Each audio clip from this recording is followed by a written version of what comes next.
nouvelles universités, on crée de nouveaux instituts supérieurs d'enseignement professionnel, on crée des centres délocalisés, mais au fond, ce n'est pas une innovation. Les universités, on en crée chaque jour dans le monde, etc. Mais l'innovation majeure de la réforme, du point de vue de l'enseignement, c'est la création de l'Université virtuelle du Sénégal, et en particulier sa modalité, les espaces numériques.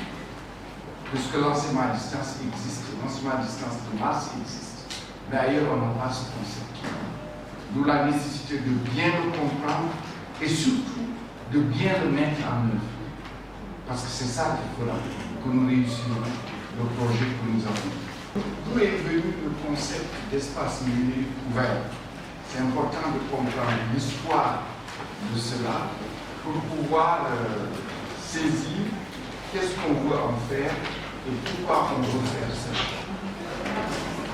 L'idée de nous, en fait, est venue dès lors qu'on a pensé mettre en place l'Université virtuelle du Sénégal, est venue d'une longue histoire que j'ai eue, certains ici, comme Amadou Ndiaye, et aussi un acteur de cette histoire, puisque lorsque j'ai été nommé recteur à l'UGB en 2007, dès l'année suivante, nous avons eu l'idée de mettre en place l'IFOAD, l'Institut de formation ouverte à distance, qui existe à l'UGB. Elle a été mise en place en 2010. Et pour faire cela, j'avais demandé quelles étaient les universités de référence où on pouvait aller voir ce qu'elles faisaient et qu'elles soient assez proches de l'UGB. L'UGB à l'époque avait autour de 5000 étudiants. Et on m'a donné 3 universités. Il y avait l'université Technica Particular de Loja, qui était à Loja, à 400 km de Quito, la capitale de l'Équateur. Il y avait l'université de Monterrey au Mexique et une université en Turquie. Alors les deux, l'université de Monterrey comme l'université qui était en Turquie, avaient plus de 150 000 étudiants. Je crois même que Monterrey avoisine presque les 300 000 apprenants. Alors j'ai dit non, ces deux-là ne peuvent pas être au départ notre modèle. Et l'université de Loja, l'université technique particulière de Loja, avait la particularité, elle était adossée sur une université physique de 3000 étudiants. Ils avaient 3000 étudiants en présentiel, mais ils avaient 21 000 étudiants en enseignement à distance. Je dis ça peut être un modèle pour l'UGB. Donc j'y suis allé pendant une semaine avec Aboubakri Diakhabi, qui était à l'époque le directeur du centre de calcul, et professeur Abdoulaye Bari, qui dirigeait en fait le centre UVA de l'université Gaston Berger. Alors, quand nous étions partis là-bas, qu'est-ce que nous avons fait? On a vu d'abord une université qui était très reliée à sa communauté et au développement. Une université entreprise, puisque l'université avait un hôtel. Et les étudiants, c'est un peu le concept de nos ISEP, c'est les étudiants eux-mêmes qui faisaient fonctionner l'hôtel.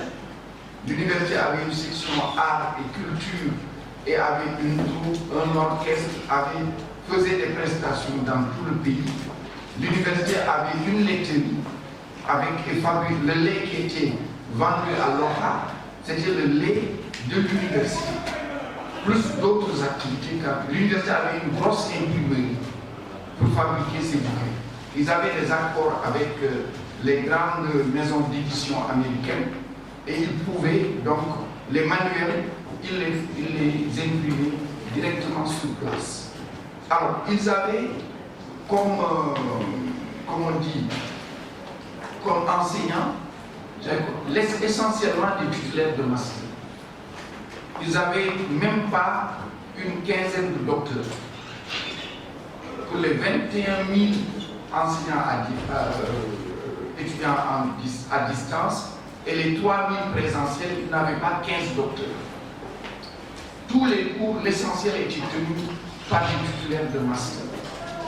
Deuxièmement, ils avaient des centres dans les grandes villes de l'Équateur. J'ai visité le centre de Quito.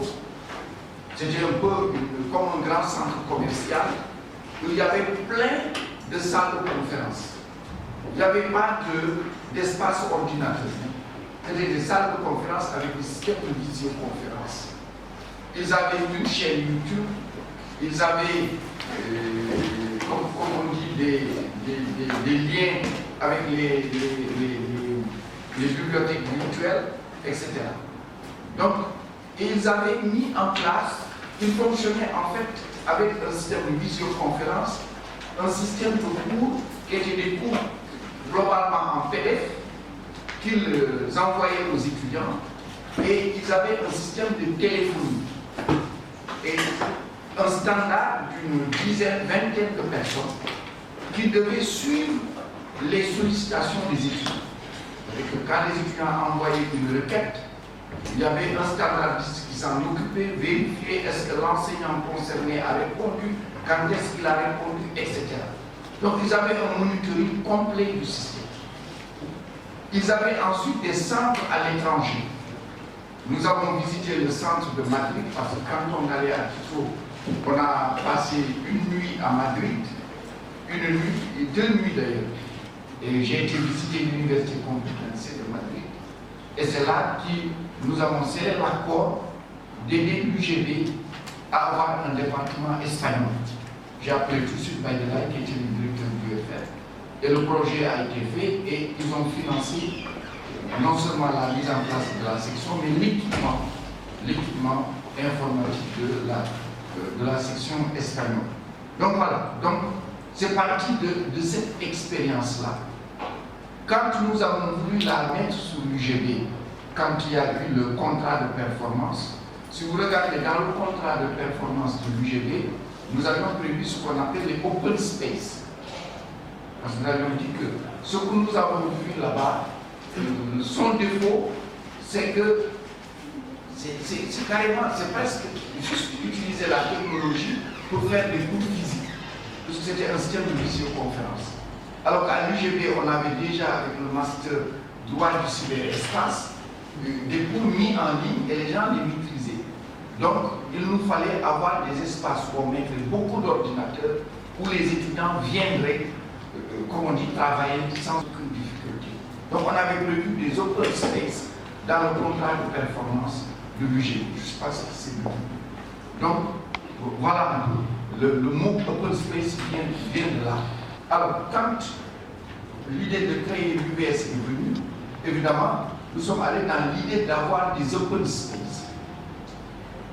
En disant, l'UBS devant être dans toutes les localités, il fallait mettre en place des open space et des espaces spécialisés. Et ces espaces doivent être ouverts à tout le monde. À tout le monde. Et ça, j'y tiens beaucoup. Je le dis à l'entame de ce que je dis. L'espace numérique ouvert doit être ouvert à tout le monde. Moi, je suis un vieux qui n'a jamais été à l'école. Je dois pouvoir venir à l'ENO, trouver une ressource, si je veux par exemple m'alphabétiser, en Wolof ou en Pulaar ou en Sérère, ou apprendre le français. Je dois pouvoir trouver un module. Je suis infirmier ou sage-femme, je suis dans une zone. J'ai envie de venir renforcer mes capacités. Je dois pouvoir venir là-bas et pouvoir le faire. Ça, c'est le fondamental de l'espace numérique. Et donc, en ayant pensé comme ça, de fil en aiguille, en échangeant surtout avec Sophie Diallo, on est arrivé au concept espace numérique ouvert, qui reprenait un peu les open university. C'est ça qui a amené le concept espace numérique ouvert. Donc voilà. Et dans la première mouture qui a été faite au moment où l'UVS se mettait en place, il n'y avait pas d'amphithéâtre. C'est l'équipe de l'UVS qui, en ayant examiné le projet, a vu qu'il était nécessaire de mettre un amphi. Donc c'est comme ça que l'amphi est venu. Et ensuite, évidemment, on a eu donc la fête s'est mise en place. Voilà l'historique de cela. Et ensuite, évidemment, on a choisi un architecte Adjika, c'est elle qui a donné le visage qu'on a des zéros actuellement qui sont en train d'être construits. Donc voilà. Donc c'est un instrument pour l'UVS et pour les communautés. Je dis bien pour l'UVS et pour les communautés. Alors la chose fondamentale à éviter, c'est d'être égoïste. Et nous, universitaires, nous sommes traditionnellement égoïstes. Je crois que c'est dangereux de mettre entre nos mains un instrument qui est un instrument communautaire. Parce que très rapidement, on va en faire un instrument élitiste. Or, ce n'est pas ça le rôle de l'ENO. L'ENO doit être un instrument de renforcement de capacité, de diffusion de la connaissance, un instrument de socialisation de la connaissance. Parce que les gens vont avoir un lieu où ils vont se retrouver pour apprendre ensemble. Et chacun apprenant des choses différentes. Quand j'étais allé à Quito, le centre de Quito, vous voyez des femmes venir avec leur bébé pour apprendre. Il y en a qui apprenaient des choses, peut-être c'est du niveau BEP. Il y en a d'autres qui apprenaient des choses, c'est du niveau BTS. D'autres c'est du niveau bachelor, ainsi de suite. Vous avez tout ce monde qui était là. Et chacun trouvait dans le centre l'espace qui lui permet d'apprendre et les ressources qui lui permettent d'apprendre. Donc c'est extrêmement important de réussir ce défi-là. C'est ça le défi de l'UVS. Et c'est aussi le défi de l'UVS. Parce que l'UVS, c'est l'université, je dirais, de tous les âges et dans tous les espaces. L'université de tous les âges et dans tous les espaces. Et ça, c'est fondamental. Si nous perdons cela de vue et que nous nous recroquevillons sur simplement la commande publique initiale, à ce moment-là, on va rater la mission de l'UVS, où on va la restreindre et ensuite d'autres vont occuper l'espace qui est le sien. Et c'est la raison pour laquelle l'UVS n'est pas régi par la loi 4. La loi 4 a deux exceptions, l'UVS et les ISEP. La loi 4 ne régit pas l'UVS. Donc c'est extrêmement important de prendre le soin de mesurer toutes les conséquences de la mission qui est alignée à l'ENO et en tirer les leçons pour pouvoir la réaliser. Pas de dire, il y a des difficultés, donc on se recroqueville sur ce qu'on peut faire. Non, non. Ça, c'est pas la mission de l'UVS. Si nous réussissons l'ENO, nous avons réussi l'UVS. Mais nous avons réussi aussi autre chose. Et que le Sénégal disposera d'un instrument qui va au-delà des universités pour la transmission de la connaissance et l'élévation du niveau scientifique, culturel de nos populations. Donc c'est ça aussi un enjeu.